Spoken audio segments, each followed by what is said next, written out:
जय श्री हरि। मैं करिश्मा ठाकुर 25 चैनल से बोल रही हूँ। आज मैं आपको विष्णु भगवान की व्रत कथा सुनाने जा रही हूँ। प्राचीन काल में एक राजा राज्य करते थे। वे दानी प्रतापी थे। वे प्रतिदिन मंदिर में दर्शन करते थे तो ब्राह्मण गुरु की सेवा किया करते थे। उनके दरवाजे से कोई भी निराश होकर नहीं जाता था। वे हर गुरुवार को व्रत करते थे, पूजन करते थे और दीन गरीब की सहायता करते थे। किंतु ये सब बातें उसकी रानी को अच्छी नहीं लगती थी। वे व्रत न करती, किसी को एक पाई तक दान में न देती थी। राजा को भी ऐसा करने को मना किया करती थी। एक दिन की बात है कि राजा शिकार खेलने वन को गए हुए थे।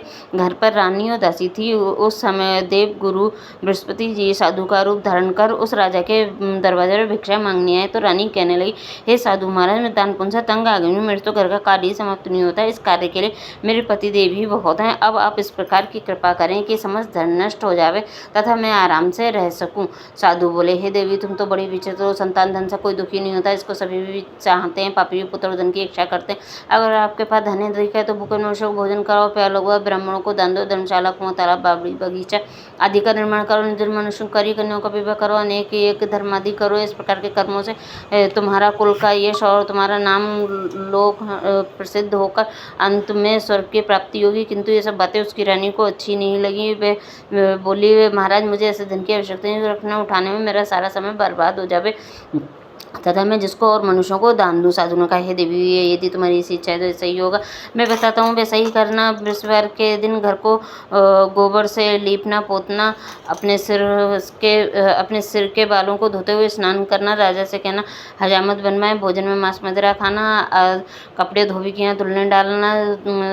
इस प्रकार 7 गुरुवार करने से तुम्हारा समस्त धन नष्ट हो जाएगा। ऐसा कहकर साधुदेव चले गए। रानी ने साधु के बताए अनुसार वैसा ही किया। 3 वर्ष बीते देगी, समस्त धन नष्ट हो गया।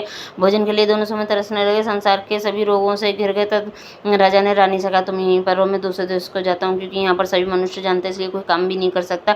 ऐसा कहकर राजा परदेश चला गया। वह जंगल से लकड़ी काट कर लाता और बेचकर जीवन व्यतीत करने लगा। इधर राजा के घर रानी और दासी भारी दुखी हो गई कि वे किसी दिन बिना भोजन के ही जल पीकर रह जाती। एक बार जब रानी और दासी को 7 रोज बिना भोजन के व्यतीत हो गए तो दासी ने कहा, यहाँ पास ही रानी ने दासी से कहा, यहाँ पास ही के नगर में मेरी बहन रहती है, तो वह बहुत धनवान है, तो उसके पास जा और वहाँ से 5 सेर बेजर मांग ला, जिससे कुछ समय के लिए गुजर हो जाएगी। रानी की आज्ञा मानकर दासी उसकी बहन के पास गई। रानी की बहन उस समय पूजन कर रही थी। उस रोज शुक्रवार था। जब दासी ने रानी की बहन को देखा तो उससे बोली, हे रानी, मुझे तुम्हारी बहन ने भेजाया था, मेरे लिए 5 सेर बेजर दे दो। दासी ने अनेक बार कहा, परंतु रानी ने कोई उत्तर न दिया, क्योंकि वे उस रोज बृहस्पतिवार व्रत की कथा सुन रही थी। जब दासी को कोई उत्तर नहीं मिला तो दुखी हुई तथा क्रोध भी आया और लौटकर अपने गांव रानी के पास आकर बोली, हे रानी, तुम्हारी बहन तो छोटे मनुष्यों से बात भी नहीं करती। मैंने उससे बार बार कहा तो भी उसने कोई उत्तर ना दिया। मैं लौटकर चली आई। रानी बोली, हे दासी, इसमें उसका कोई दोष नहीं है। जब बुरे दिन आते हैं तो कोई सहारा नहीं देता। अच्छे बुरे का पता आपत्ति काल में ही लगता है। जैसी ईश्वर की इच्छा होगी वह ही होगा। यह सब हमारे भाग्य का दोष है। उधर उस रानी ने देखा कि मेरी बहन की दासी आई थी, परंतु मैं उससे कुछ नहीं बोली। इससे बहुत दुखी हुई होगी। ये सोच कथा विष्णु भगवान का पुण्य समाप्त कर अपनी बहन के घर चली गई। वहाँ वो अपनी बहन से कहने गई, हे बहन, का व्रत कर रही थी, तुम्हारी दासी गई थी तथा कथा सुन रही थी, इसलिए ना उठते हैं ना बोलते हैं, इसलिए मैं नहीं बोली। और दासी क्यों गई थी? रानी बोली, हमारे अन्न नहीं था, इसलिए मैंने दासी को तुम्हारे पास भेजा था 5 सेर बेजर लेने के लिए। रानी बोली, देखो भगवान ऐसे ही सबकी मनोकामना पूर्ण करते हैं, शायद तुम्हारे घर में अनाज रखा हो। इस प्रकार के वचन रानी ने सुने तो वह घर के अंदर गई। वहाँ उसे घड़ा जौ से भरा मिल गया। तो रानी और दासी बहुत ही प्रसन्न हुई। दासी कहने लगी, हे रानी, वैसे हमको भोजन नहीं मिलता, तुम रोज ही व्रत करते हैं, अगर इनसे व्रत की विधि पूछ ली जावे तो उसको हम भी क्या करें। तब रानी कह, रविवार के व्रत की कहानी कैसे है और इसे कैसे करना चाहिए? तब उसने कहा, हे बहन, गुरु के व्रत में चना की दाल और गुड़ मुनक्के से विष्णु भगवान का केले की जड़ में पूजन करें तथा दीपक जला में पीला भोजन करें तथा कहानी सुने। ऐसा करने से विष्णु भगवान प्रसन्न होते हैं, अन्न पुत्र धन देते हैं, सभी प्रकार की मनोकामना पूर्ण करते हैं। तब रानी और दासी इन दोनों ने निश्चय किया कि हम बृहस्पतिवार को पूजन अवश्य करेंगे। 7 रोज जब बृहस्पतिवार का दिन आया तो उन्होंने व्रत रखा। दासी घुड़साल में जाकर गुड़ चना बीन लाई और उसी दाल से केले की जड़ में विष्णु भगवान का पूजन किया। किंतु पीला भोजन कहाँ से? बेचारी बड़ी दुखी हुई थी, किंतु उन्होंने व्रत रखा था। इस कारण गुरु भगवान प्रसन्न थे तो थालों में सुंदर पीला भोजन लेकर आए। दासी को देखकर बोले, हे दासी, ये तुम्हारे रानी के लिए है, तब तुम दोनों भोजन कर लेना। दासी भोजन पाकर बड़ी खुशी हुई। रानी से बोली, रानी जी चलो भोजन करो। रानी को इसमें कुछ पता नहीं था। वह बोली, तू ही भोजन कर, तू ही हमारी व्यर्थ में हंसी उड़ाती है। दासी बोली, एक महात्मा भोजन दे गया है। रानी कहने लगे, तेरे लिए ही दे गया हो, तू ही भोजन कर। दासी ने कहा, वह महात्मा हम दोनों के लिए 2 थालों में भोजन दे गए हैं, इसलिए हम और तुम दोनों साथ साथ भोजन करेंगे। इस प्रकार रानी और बंदी दोनों ने गुरु भगवान को नमस्कार कर भोजन प्रारंभ किया। अब तो हर समय बृहस्पति को गुरु भगवान का व्रत एवं विष्णु भगवान का पूजन करने लगी। बृहस्पति भगवान की कृपा से फिर रानी और दासी के पास काफ़ी धन हो गया। फिर रानी फिर उसी प्रकार अलग से करने लगी। तो दासी बोली, हे रानी, तुम पहले इस प्रकार आलस्य से करती हैं, समझ धन नष्ट हो गया। बड़ी मुसीबतों के बाद हमने ये धन पाया है, इसलिए अब हमें गुरु भगवान की कृपा से धन प्राप्त हुआ है, तो फिर तुम्हें फिर आलस्य होता है। बड़ी मुसीबतों के बाद हमने धन पाया है, इसलिए हमें दान पुण्य करना चाहिए। भूखे मनुष्य को भोजन कराओ, प्याला हुआ ब्राह्मण को दान दो, तालाब बगीचा आदि का निर्माण कराओ, भोजन आदि देना चाहिए। कुंवारी कन्याओं का विवाह कराओ और धन को अच्छे कार्यों में खर्च करो, जिससे तुम्हारा कुल का यश फैलकर तुम्हें स्वर्ग की प्राप्ति होगी, तुम्हारे पितर प्रसन्न होंगे। रानी ने इस प्रकार के सभी कार्य करने प्रारंभ किए, तभी काफ़ी यश फैलने लगा। इधर राजा प्रदेश में जाकर दुखी रहे। प्रतिदिन जंगल से लकड़ी बीन कर लाता, उन्हें शहर में बेचकर जीवन को चिंता से व्यतीत कर रहा था। एक दिन राजा दुखी होकर अपनी पुरानी बातों को याद करके रोने, तो उसी जंगल में वृक्ष एक साधु का रूप धारण कर आए और बोले, अरे राजा उनके पास आकर बोले, हे लकड़हारे, तुम सुनसान जंगल में किस चिंता में बैठे हो, मुझे बताओ। राजा के नेत्र में जल भरा। साधु बनना को बोला, हे प्रभु, सब जानने वाला इतना क्या संपूर्ण कहानी बताई। महात्मा दयालु होते हैं। राजा से बोले, तुम्हारी स्त्री विष्णु का अपराध किया था, इस कारण तुम्हें दशा हुई है, अब चिंता मत करो, भगवान तुम्हें पहले से अधिक धनवान करेगा। देखो तुम्हारी स्त्री ने व्रत करना प्रारंभ कर दिया, तुम मेरा काम मानकर विष्णुवार का व्रत करके चने की दाल गुड़ जल के लोटे में डालकर केले का पूजन करो, कथा सुनो, भगवान तेरी से मनोकामना पूर्ण करेंगे। साधु को प्रसन्न देखकर राजा बोले, हे प्रभु, मुझे लकड़ी बेचकर इतना पैसा नहीं हुआ भोजन करने को, मैं कुछ बचा सकूँ। ने रात्रि में अपनी रानी को व्याकुल देखा है, मेरे पास कुछ भी नहीं है, खबर तो मंगा सकूँ, फिर मैं कौन सी कहानी कहूँ, ये मुझे कुछ भी मालूम नहीं। साधु का, हे राजा, तुम किसी बात की चिंता मत करो, विश्वार के दिन रोजाना एक तरह लकड़ियाँ लेकर शहर को जाओ, तुमसे रोज से दुगना धन प्राप्त होगा, और जैसे भली भांति भोजन कर लोगे, वृषदेव की पूजा का सामान भी आ जाए। वृषदेव की कहानी इस प्रकार से, प्राचीन काल में एक बहुत ही निर्धन ब्राह्मण था, उसका कोई संतान नहीं थी। उसकी स्त्री मृता के साथ रहती थी, वे स्नान न करती, किसी देवता का पूजन न करती, प्रातःकाल उठते से प्रथम भोजन करती, बाद में काम करती।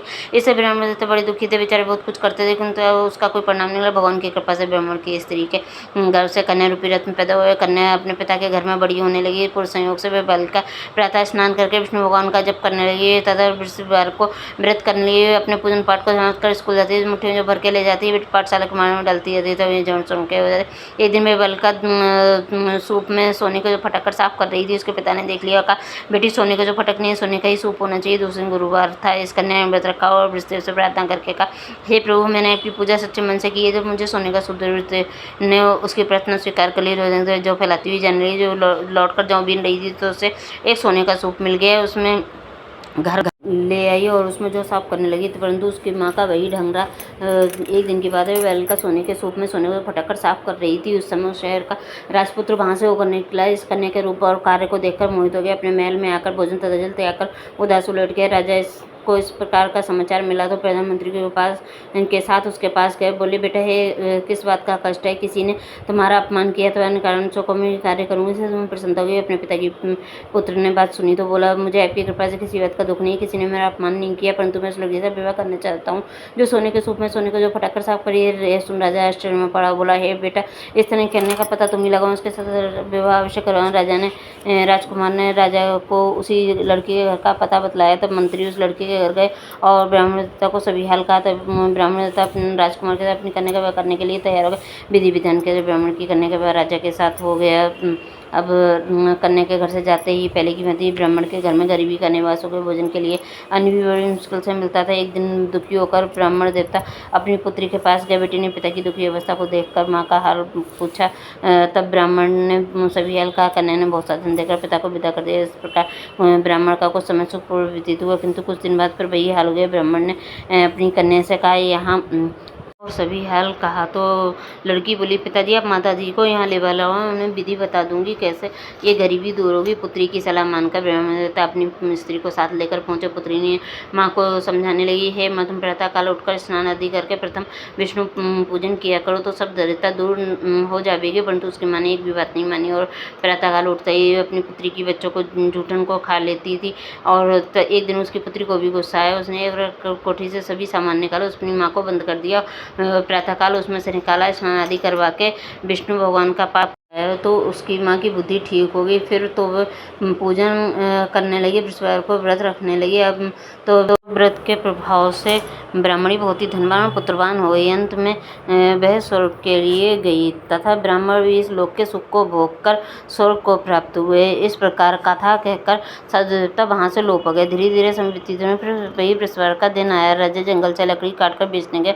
उसे उस दिन और दिन से अधिक पैसा मिला। राजा ने गुड़ चना आदि लाकर गुरुवार का व्रत किया तथा उस दिन से सभी कठिनाइयाँ दूर होने लगी। परंतु दोबारा गुरुवार का दिन आया तो राजा व्रत करना भूल गया। इस कारण बृहस्पति नाराज हो गए। संयोग से तभी उस समय नगर के राजा ने विषालु का आयोजन किया था। शरण घोषणा कर आदि कोई मनुष्य अपने घर में भोजन न बनाए न आग जलाए। समझ जनता मेरे यहाँ भोजन करने आवे, जो इस आज्ञा को नहीं मानेगा उसे फांसी दी जाएगी।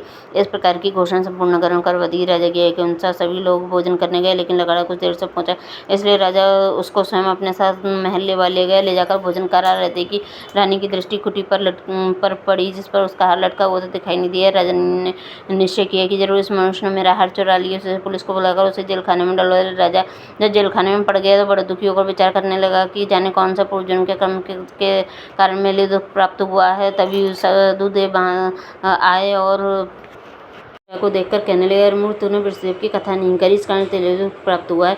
अब चिंता मत कर, बृहस्पतिवार के दिन जेलखाने दरबार पर 4 पैसे पड़े मिलेंगे, उनसे तू वृषदेव का पूजन करना, तेरे सभी कष्ट दूर हो जाएंगे। पर बृहस्पतिवार के दिन उसे 4 पैसे मिले। राजा ने कथा कही तो उसके रात्रि को वृषदेव ने उस नगर के राजा को स्वप्न में कहा, हे राजा, तुमने इसको बंद कर दिया है, दोष राजा है, उसे छोड़ देना। रानी कार खुटी पर लटका होगा, तू ऐसा नहीं करे तो राज्य को नष्ट कर दूंगा। इस प्रकार के रात्रि को स्वप्न को देखकर राजा प्रातःकाल खुटी पर लटका देखकर पढ़ाले को बुलाकर क्षमा मांगी तथा राजा के योग्य सुंदर वस्त्राभूषण देकर विदा किया। गुरुदेव के अनुसार राजा प्रदेश में बृहस्पतिवार का व्रत करते हुए आनंदपूर्वक जीवन व्यतीत करने लगा। एक दिन रानी दासी ने विचार किया कि न राजा किस प्रकार से होंगे, उनकी कोई खबर नहीं। गुरु भगवान से उन्होंने प्रार्थना की तो भगवान ने रात्रि के स्वप्न में राजा से कहा, हे राजा, उठ, तेरी रानी तुझ को याद करती है, अपने देश को चल। राजा प्रातःकाल उठा। विचार करने से अधिक करने पहनने की संग नहीं होती, पर भगवान की आज्ञा मानकर अपने देश को चलने को तैयार हुआ। जब राजा नगर के निकट पहुंचा, उसने देखा बड़े आश्चर्य हुआ। नगर में पहले से बाग, तालाब, कुएं, मंदिर आदि बन गए हैं। राजा ने पूछा, ये सब किसके हैं? तो नगर के लोग कहने लगे, इस रानी की बंदी के हैं। राजा को आश्चर्य भी हुआ, गुस्सा भी आया। रानी ने खबर सुनी कि राजा आ रहे हैं तो दासी से बोली, देख, हमको कितनी बुरी हालत में छोड़कर गए थे कि ऐसी हालत देखकर लौटना है। सूत्र पर खड़ी हो जाए। दासी दरवाजे पर खड़ी हो गई। जब राजा आए तो उन्हें साथ ले वाला।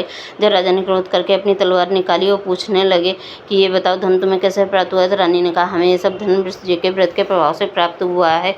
ये सुन राजा ने निश्चय किया कि 7 रोज बाद तो सभी बृहस्पतिवार व्रत करते हैं, परंतु मैं दिन में 3 बार कहानी कहा करूँगा और रोज व्रत किया करूँगा। अब हर समय राजा दुपट्टे में चने की दाल बंधी रहती थी। एक दिन राजा ने विचार किया कि चलो अपनी बहन के यहाँ हो आवे। इस प्रकार निश्चय कर राजा घोड़े पर सवार हो अपनी बहन के यहाँ चलने लगा। मार्ग में उसने देखा कुछ आदमी मूर्ति को लिए जा रहे हैं। राजा उनसे कहने लगा, अरे भैया, मेरी बृहस्पतिवार की कथा सुन लो। वे बोले, लो, हमारा तो आदमी मर गया है, इसको अपनी कथा की पड़ी है। परंतु कुछ आदमी बोले, अच्छा, हम तुम्हारी कथा सुने। राजा ने ताल निकाली। जो कथा आदि हुई तो मूर्ति ने कथा समाप्त हुई तो राम राम करके मनुष्य खड़ा हो गया। आगे मार्ग में उसे किसान खेत में हल चला तो मिला। राजा ने उससे कहा, अरे भैया, मेरी बृहस्पतिवार की कथा सुन लो। वे बोला, लो, जब तक मैं तेरी कथा सुनना चाह रहे झूठ में मुझे अपनी कथा किसी और को सुनाना। राजा के हटते ही बैल पछाड़ा खाकर गिर गए तथा किसान के पेट में जोर से दर्द होने लगा। उसी समय उसकी माँ रोटी लेकर आई। ये देखकर अपने पुत्र से सब हाल पूछा। और बेटे ने सब हाल कहा तो बुढ़िया दौड़कर घुड़सवार के पास गई। बोली, मैं तेरी कथा सुनूंगी तो अपनी कथा मेरे खेत पर चलकर कहना। राजा ने बुढ़िया के खेत पर जाकर कथा कही, जिसको सुनकर बैल खड़े हो किसान के पेट का दर्द बंद हो गया।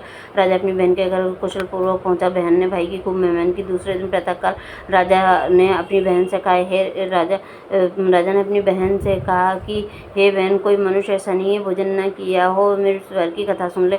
बहन बोली, भेद से सही है, पहले यहाँ पर भोजन करते हैं, बाद में काम करते हैं। कोई पड़ोस में हो तो देखो। ऐसा कहकर देखने चली, परंतु कोई भी व्यक्ति ऐसा नहीं मिला जिसने भोजन नहीं किया। अंत में वे कुम्हार के घर गए, जिसका लड़का बीमार था। वह 3 रोज से किसी ने भोजन नहीं किया था। रानी ने अपनी भाई की कथा सुनने के लिए कहा तो वह तैयार हो गया। राजा ने वहाँ जाकर बृहस्पतिवार की कथा कही, जिसको सुनकर उसका लड़का ठीक हो गया। तो राजा को प्रशंसा होने लगी। एक दिन राजा ने अपनी बहन से कहा, हे बहन, हम घर के लिए जाएंगे, तुम भी तैयार हो जाओ। यह बात बहन ने अपनी सास से कही। सास बोली, तेरे भाई के कोई संतान नहीं होती है, बिना बच्चों के जाना। बहन ने भैया से सब बातें कही। राजा बोला, जब कोई बालक नहीं चलेगा तो तुम क्या करोगी? तुम चल के बड़े दुखी मन से राजा अपने नगर को लौटाया और रानी से कहने, हम संतानहीन हैं, हमारा मुँह देखने का धर्म नहीं, कुछ भोजन आदि नहीं किया। रानी बोली, हे प्रभु वृषदेव, हमें सब कुछ दिया है, संतान भी अवश्य देंगे। उसी रात्रि को वृषदेव ने राजा से स्वप्न कहा, है राजा, वो सभी सोच को त्याग दे, तेरी रानी गर्भ से। राजा ने बड़ी खुशी हुई, 9वें महीने में पुत्र पैदा हुआ। तब समाचार सुनकर बहन बहुत ही खुशी था, बधाई लेकर अपने भाई की आई। तो रानी ने कहा, बुलाने पर नहीं आई, बिना बुलाए आई है। नंद बोली, भाभी मैं इस पर न कहती तो तुम्हें संतान कैसे प्राप्त होती। वृषदेव ऐसे ही हैं, जैसे इसके मन में कामना होती है सभी को पूर्ण करते हैं। जो सद्भावना पूर्वक का व्रत करता है, आत्मकथा सुनता है और दूसरों को सुनाता है, भगवान उसकी सभी मनोकामना पूर्ण करते हैं। जय विष्णु भगवान की जय, वृषदेव भगवान की जय।